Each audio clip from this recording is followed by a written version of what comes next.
বন্ধু মনে রাখো ভাইয়া, একটা কথা শক্ত কই, রাগ হইও না প্রিয় ছেলে বাপ। এই কপাল পৃথিবীতে উপার্জনের দুনিয়াবি কোনো কাজে লাগে না।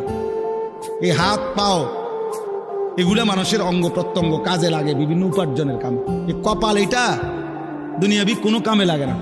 দেখ কোনো কাজের জন্য ওটা দিয়ে কোনো উপার্জনের কোনো কামে, দুনিয়ার কামাইয়ের কোনো কাজে এই কপালের এটুকু জায়গা ব্যবহার হয় না, এটা লাগে না আর কি। তাই এটা আল্লাহ তাআলা কেন বানাইছেন? খোদার কসম রব্বুল আলামিন এই কপাল শুধুই সেজদার জন্য বানাইছেন,